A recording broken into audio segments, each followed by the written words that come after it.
Fala pessoal, tudo certo? Tudo tranquilo? Eu sou o Henrique César e você está no História das Copas. E nesse vídeo vamos falar sobre a Copa de 1990 na Itália. Dito isso, deixe já o seu like no vídeo e se inscreva em nosso canal para não perder as novidades. Copa na Itália, Brasil em apuros, Maradona, Alemanha tri, saiba isso e muito mais a partir de agora.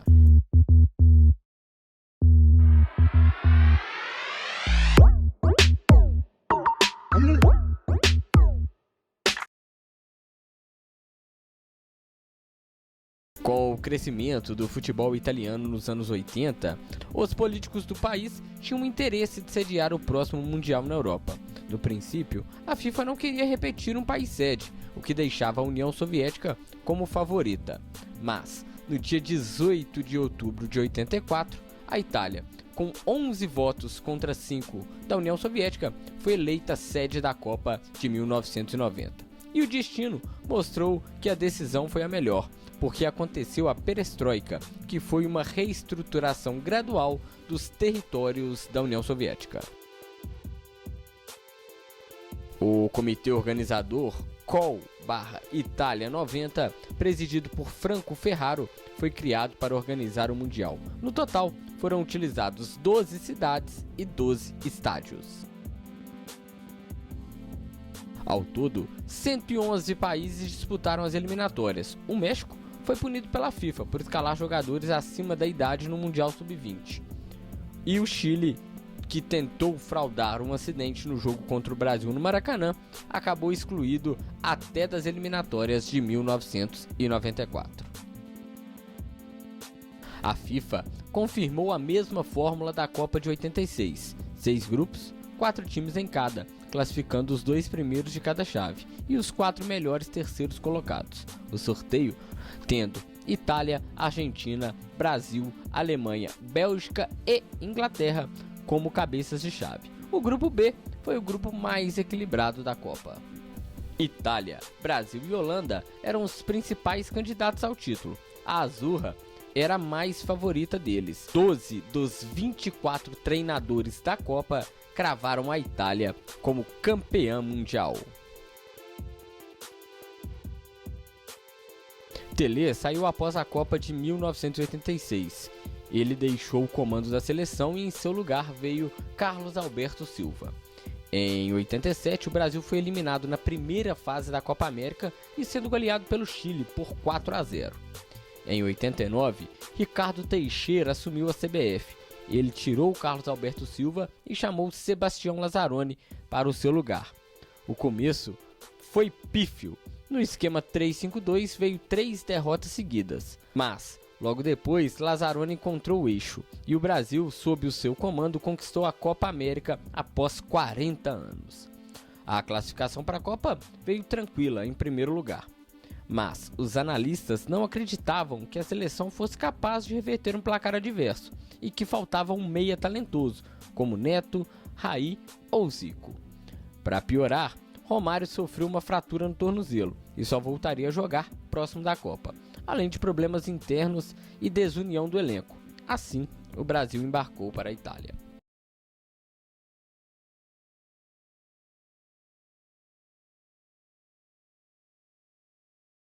No grupo A, a Itália mostrou na estreia uma defesa sólida e um ataque pouco inspirado. A solução para esse caso, no entanto, estava no banco de reservas, Toto Schillaci. Ele entrou aos 31 minutos do segundo tempo com a Áustria e aos 33 marcou o gol da vitória de cabeça. Contra os Estados Unidos, os italianos fizeram apenas um gol, perderam um pênalti e correram o risco de sofrer um empate. Como a Tchecoslováquia goleou os norte-americanos com folga e também venceu a Áustria, poderia empatar com o time da casa num jogo que valia o primeiro lugar do grupo. Mas a Itália tirou outro coelho do banco de reservas, Roberto Baggio. Ele, que foi reserva nos 2 primeiros jogos, marcou um gol na partida e Schillaci marcou o segundo. No grupo B, a Argentina estava com um time pior que no título de 4 anos antes, mas tinha fé em Diego Armando Maradona. Como ele não funcionou bem, a classificação foi um drama. o time caiu diante de Camarões na estreia e depois perdeu o goleiro Púlpido, que se machucou diante da União Soviética. Ao menos, os argentinos venceram com a ajuda da arbitragem. Na última rodada, um empate com a Romênia serviu para classificar as duas equipes. Quem brilhou no grupo foi Camarões, que ficou em primeiro lugar graças às inspiradas vitórias sobre Argentina e Romênia. E o time apresentou um candidato a destaque da Copa, Roger Milá, que estava semi-aposentado aos 38 anos. Contra os romenos, ele entrou no segundo tempo e fez 2 gols. No grupo C, o Brasil fez uma primeira fase demasiadamente apoiada no esquema 3-5-2. As críticas não diminuíram, nem depois do time vencer Suécia e Costa Rica. Tanto que após a segunda partida, o técnico Sebastião Lazzaroni bateu boca com o jornalista que pedia a escalação de 3 atacantes. Para a última partida, ele até colocou mais um atacante, Romário, mas tirou um atacante, Miller. Ficou sem entrosamento da dupla Miller e Careca e sem Romário, que não havia recobrado a boa forma física. Quem resolveu a partida? Miller, que entrou no segundo tempo e fez o gol da vitória. Para surpresa geral, a outra vaga ficou com a Costa Rica, que venceu os escoceses e suecos graças a defesas milagrosas do goleiro Conejo. No grupo D, a Alemanha impressionou na estreia diante da Iugoslávia. Uma equipe bem cotada, os comandantes de Franz Beckenbauer aplicaram 4-1, baseando em tabelas rápidas pelo meio de campo em jogadas com o lateral esquerdo Bremer. Na segunda partida, os alemães pouparam energia e não mostraram muita eficiência nas finalizações, mas golearam os Emirados Árabes, treinados pelo brasileiro Carlos Alberto Parreira, por apenas 5-1. Já a Iugoslávia derrotou a Colômbia e os Emirados Árabes para garantir a segunda posição. Os colombianos ganharam uma vaga na repescagem ao empatarem a última partida com a Alemanha. No grupo E, Bélgica, Espanha e Uruguai prometiam uma disputa equilibrada no grupo. Mas os uruguaios ficaram abaixo da expectativa. Desperdiçaram um pênalti no empate contra a Espanha. Rubens Sosa mandou um foguete para fora. Levaram uma surra da Bélgica e venceram a incipiente Coreia do Sul, graças a um gol que, pelas regras da época, era irregular. Fonseca estava na mesma linha do penúltimo marcador. Hoje, o gol seria considerado legal, mas na época não valia. Graças a esse golzinho, o Uruguai foi na repescagem. Na decisão do primeiro lugar, a Espanha precisava vencer. Derrotou a Bélgica por 2-1 numa partida que o belga Esquifo chutou um pênalti no travessão e o goleiro Zubizarreta fez grandes defesas. O grupo F apresentou uma característica que, como o tempo veio a mostrar, marcaria a Copa inteira. Pouquíssimos gols e pouca vontade de ganhar. Em 6 partidas, houve apenas uma vitória, Inglaterra 1, Egito 0, e 5 empates, sendo 2 deles sem gols. Por ter sido a única vencedora, a equipe inglesa ficou em primeiro lugar. E a Holanda decepcionou. Primeiro, porque empatou com o fraco Egito. Segundo, porque deu apenas um chute a gol contra os ingleses, que por sua vez tiveram 2 gols anulados. Terceiro, porque esfriou o jogo contra a Irlanda, já que o empate classificava ambas. Nem adiantou o árbitro Michel Varroud pedir aos capitães Gullit e McCarthy que jogassem um pouquinho de futebol.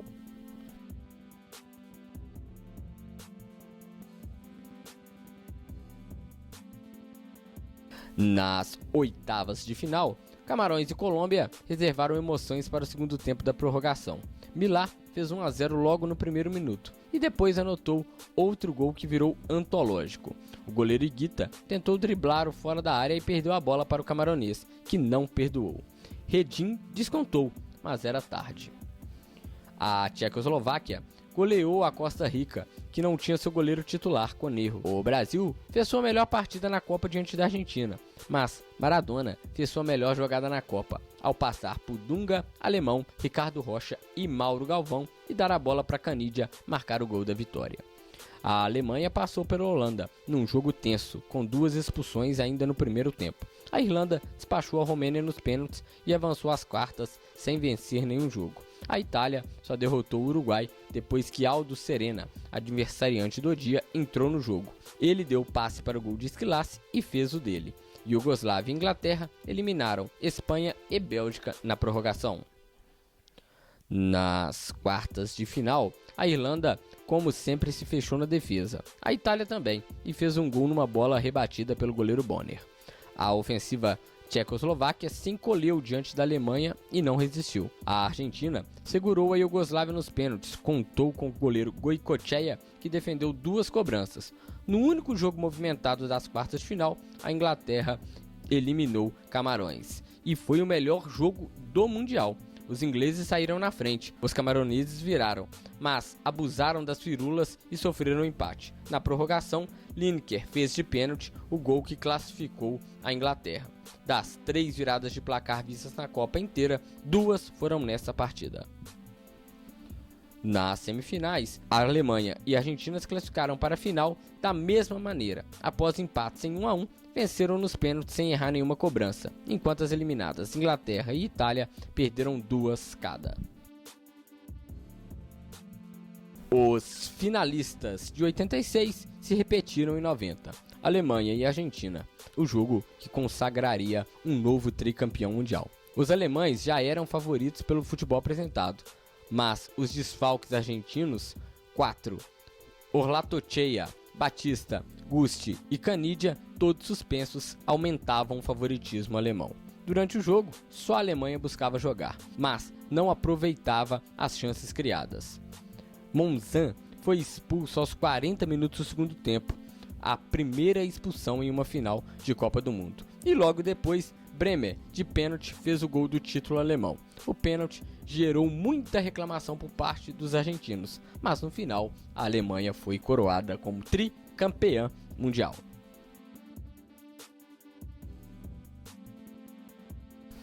A seleção da Copa contou com o goleiro argentino Goicoechea, os defensores Baresi e Maldini italianos e Bremer alemão. O meio de campo teve Gascoigne da Inglaterra, Lothar Matthaus da Alemanha, Stojkovic da Iugoslávia e Maradona da Argentina. O ataque, Schillaci da Itália, Milá camaronês e Klinsmann alemão. Os números da Copa apontam que o maior público foi entre Alemanha e Iugoslávia, para 74.765 pessoas, e o menor público em Iugoslávia e Emirados Árabes, para 27.833 pessoas. No total, foram marcados 115 gols, para uma média de 2,21 por partida. A Alemanha foi o melhor ataque com 15 gols. O goleiro menos vazado foi Zenga, da Itália, que sofreu apenas 2 gols. As maiores goleadas foram Alemanha 5, Emirados Árabes 1, Tchecoslováquia 5, Estados Unidos também 1. O craque da Copa foi o meia alemão Lothar Matthaus, que disputava sua 3ª Copa seguida, e em 90 era peça-chave da equipe. Naquele mesmo ano, foi considerado o melhor futebolista do planeta pela revista World Soccer, e em 91 tornou-se o primeiro melhor do mundo eleito pela FIFA. Abre aspas. Nunca fui um artista da bola, era apenas um obcecado por eficiência, dizia Matthaus, que ainda disputaria as Copas de 94 e 98. O artilheiro da Copa foi Salvatore Totò Schillaci. Ele, que marcou 6 gols em 7 jogos, tinha 25 anos e atuava pela Juventus de Turim. Tá aí, pessoal, foi isso que aconteceu na Copa de 1990. Descobriu muita coisa que não sabia? Comente aí, deixe o seu recado nos comentários e, claro, não se esqueça, curta o nosso vídeo, se inscreva em nosso canal, assim você fortalece muito o nosso trabalho. No mais, fica o meu abraço e o meu convite. No próximo vídeo falaremos do tetra da seleção brasileira em 94 e o show de Romário. No mais, forte abraço, fui!